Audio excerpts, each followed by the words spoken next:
PTI इस्तीफे देने पहुंच गई। स्पीकर कौमी असम्बली ने तहरीक इंसाफ के इज्तिमाई इस्तीफे मंजूर करने से इनकार कर दिया। राजा परवेज अशरफ की तहरीक इंसाफ के अरकान को कौमी असम्बली आने की दावत, कहते हैं कि इस्तीफों के लिए तमाम मेंबरान को इनफरादी तौर पर बुलाया जाएगा।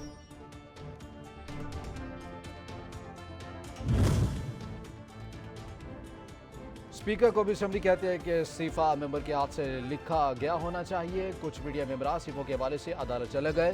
पीटीआई के कुछ मेंबरान ने मुझसे इस्तीफे मंजूर न करने के लिए राबता किया। राजा परवेज अशरफ का दावा।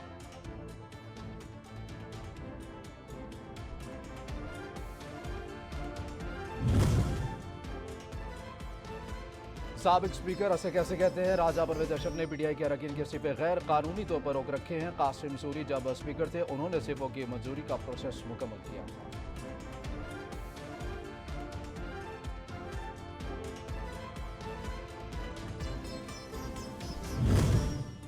हमने इज्तिमाई इस्तीफे दिए थे जिसका मकसद आम इंतखाबात था। हमने तफरीक के लिए इस्तीफे नहीं दिए थे।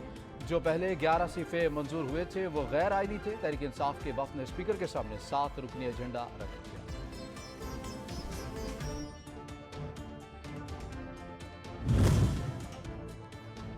चेयरमैन पीटीआई इमरान खान ने पार्टी की मरकजी क़यादत का अहम इजलास बुला लिया। जमान पार्क में होने वाले इजलास में कौमी असम्बली से इस्तीफों समेत दीगर उमूर का जायजा लिया जाएगा। पंजाब असम्बली में एतमाद की वोट समेत असम्बली की तहलील पर भी मुशावरत की जाएगी।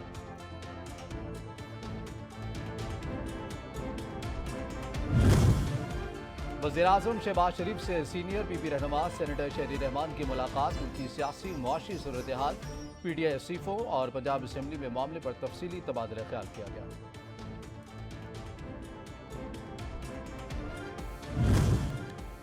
वज़ीर खजाना इसहाक डार को नैब से बड़ा रिलीफ मिल गया। मुंजमद असासे बहाल, ज़िला इंतजामिया ने लाहौर के हिजवेरी हाउस की सुपुर्दारी भी करवा दी।